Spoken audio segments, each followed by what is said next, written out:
Good day, duelists! Welcome to this very special video with a very clickbaity title about this deck right here, Fire Nature Turbo Burn, the deck I brought to the 46th edition of the International Duel Masters Cup, and to everyone's surprise, including mine, the deck that led me to win the entire tournament. I'll go over everything about this deck, from general construction and game plan, how it came into existence, possible improvements and variations, and how the stars had to align for this deck to win IDC, arguably the most competitive English Duel Masters tournament. Okay, so what is this abomination of a deck and what does it do? If you know anything about the modern competitive Duel Masters, you'll know that most control decks out there essentially start out their game plan on turn 3. Cards like Bronze Arm Tribe or Slash Chargers are the most common engine starters, and removal options like Soul Swap, Miraculous Snare also start out at 3 mana. It's not like cheap options don't exist, it's just that most slow meta decks don't play them. So the idea behind the deck is pretty straightforward. Keep your opponent at 2 mana, which for the most part means that they can't play the game. Or at least against control decks. We'll talk about aggro a little bit later. Well, it all starts out with these cards: Fairy Life, Poisonous Mushroom, and Essence Elf. These are 2-cost cards that ramp you up in mana in one way or another. Okay, Essence Elf doesn't directly ramp you up, but it makes your spells cost less mana, which is equivalent for most intents and purposes. The point is that with a turn 2 ramp card, on your 3rd turn you have access to 4 mana, and it turns out that's exactly how much mana you need to start burning the opponent's mana, with cards like Mana Crisis and Crisis Boulder. And if we start burning mana as soon as turn 3, well, then they never get to 3 mana, do they? Or at least if we are going first, if the opponent is going first, they will get to 3 mana, but they still need to draw their engine starter, which might still have an under 50% chance of happening in certain decks. Speaking of numbers, we also have Reap and Sow as an additional mana burn option, though this one costs 5, so in total 12 ramp cards and 12 burn spells. If you run the numbers, you realize that this deck can actually execute its game plan quite consistently.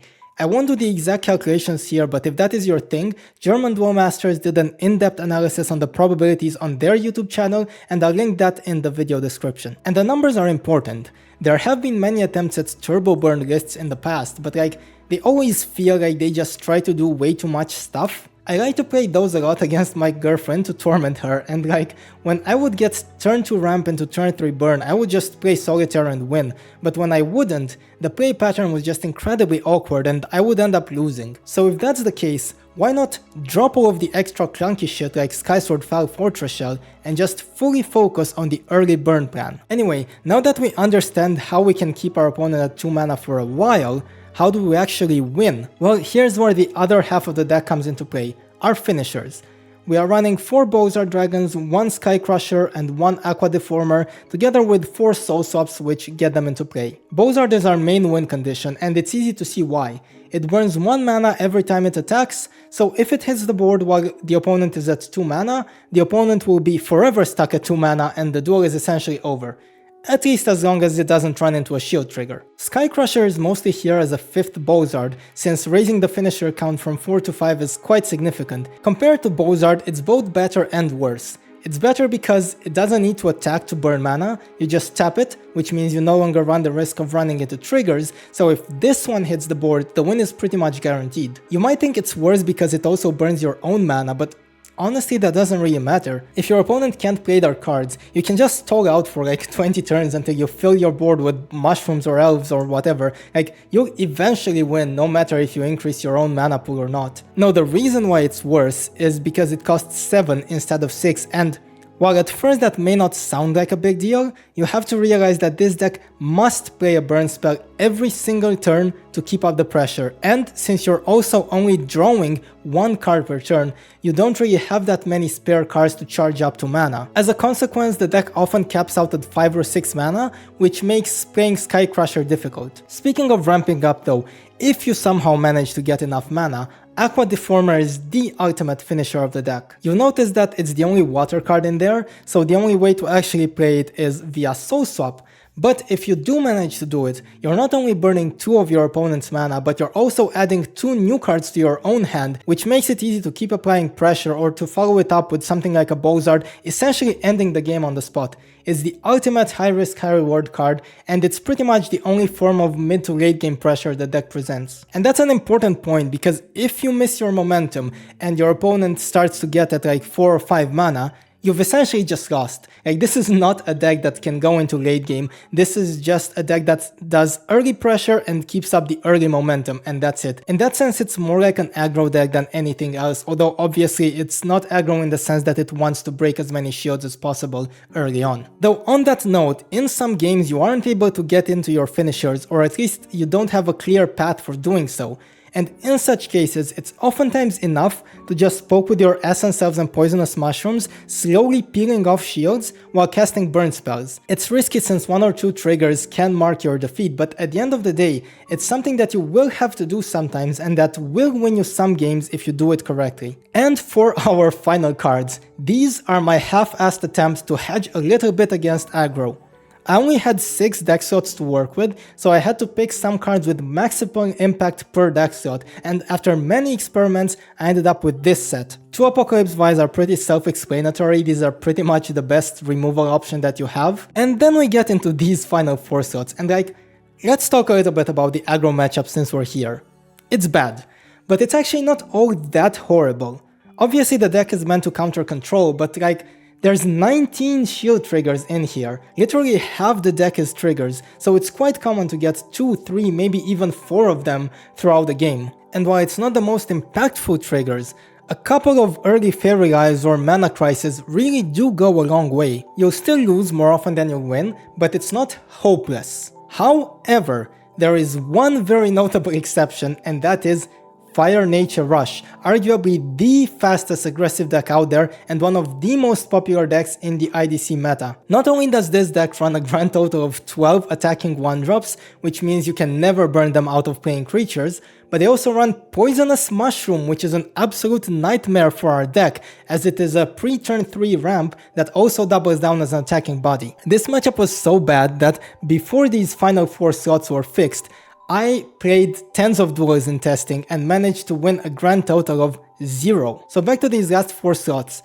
I was on this impossible mission to fix up this matchup with only just 4 slots to spare, and I tried many options. I tried Aqua Surfers, I tried Gonta plus Rumblegate, Tornado Flames, and a whole bunch of other things, but I ended up on Balza, Seeker of Hyperspatials. Yes, this is nothing more than a brick in your hand, but once every so often, you'll get it in your shields, which is oftentimes enough to push for a win. And even sometimes rarely, just soul swapping this out of mana was a pretty decent play if you were being threatened by a speed attacker top deck or something. And then for my final slot, I realized that even though I could hold off aggro decks for quite a while, I had no real way of stabilizing, and they would just keep playing one cheap creature at a time until I eventually get run over, which is why Gatling Skyterer was my desperate attempt of fixing this, as with Gatling on board, the opponent is basically locked out of playing creatures. Note that Valiant Warrior Exorius achieves the same purpose for 1 less mana,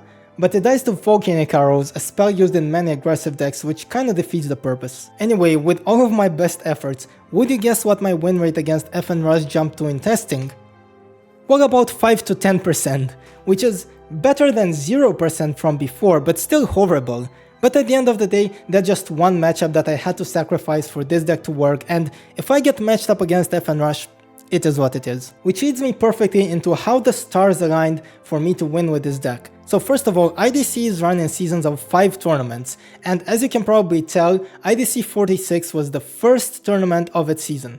And during the first tournament of the season, people very often bring meme, fun, and/or experimental decks, and moreover, FNrush is considered by most a very sweaty deck, which means most people, at least in my experience, are more likely to pick it towards the end of the season when things start to get a little more intense and participants care even more about winning. And my prediction kind of worked out. I faced like 1 or 2 aggressive decks in total, which were more towards the slow aggro side anyway, and other than that there were only either meme decks or very slow control decks. Their surprise factor also helped a lot because I've won multiple duels where my opponents would charge something like a Laura Giga or Belix in mana, right before getting hit by a Crisis Boulder. Had they known what my deck was, they could have played that cheap blocker to sacrifice it to the Boulder and escape the mana lock. Add to that the fact that I won most coin flips, and in the grand finals at least I had one of the craziest openers the deck could possibly have, and we've got ourselves a tournament winner. As you can see though, a lot, and I mean a lot of things had to go right for this to happen. So did this break the IDC meta?